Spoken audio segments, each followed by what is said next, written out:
Hi, I'm Sameer Jain at Active Allocator.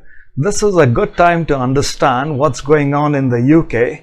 With Britain now set to leave the EU, folks are of course understandably worried about Brexit. UK foreign policy has been built upon an active role in integrating Europe and on a close relationship with the US that has been committed to and has invested in Europe's security.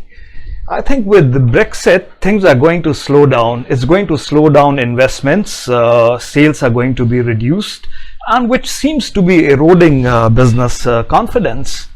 And the white collar and the upper income group who will benefit from EU integration are more liberal and optimistic.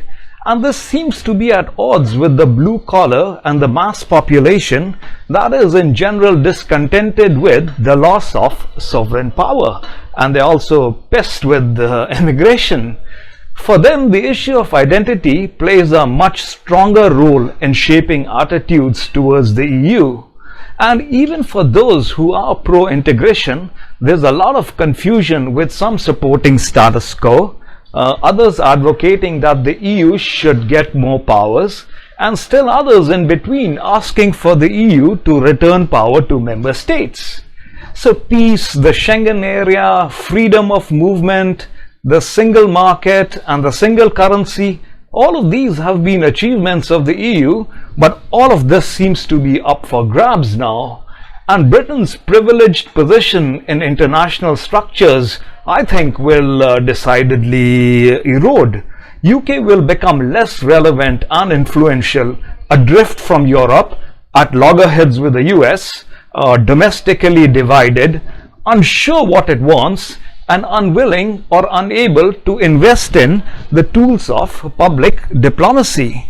And for those in the UK, uppermost in mind are things like how can an orderly exit and a smooth transition be achieved, if at all?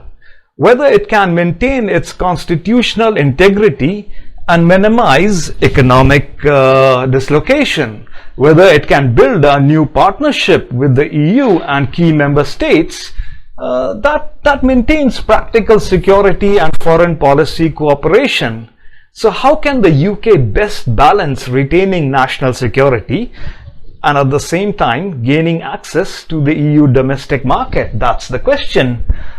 And since this island nation has always been outward directed, if it is willing to invest the resources or develop the vision that's needed to remold its foreign policy for life outside the bloc, that seems to be the question. And it's my view that Britain will become more insular and distracted. And by that I mean domestic issues, healthcare, education, infrastructure, productivity, technological transformation, all of this may take a second seat. I'm in London, and London is one of the world's most interconnected financial sectors. It's hosted globally significant exchanges and clearing houses that require very specialized regulation. And I think that the UK regulatory system is a global public group, and it's a designation that implies far-reaching spillovers if the system is inadequate.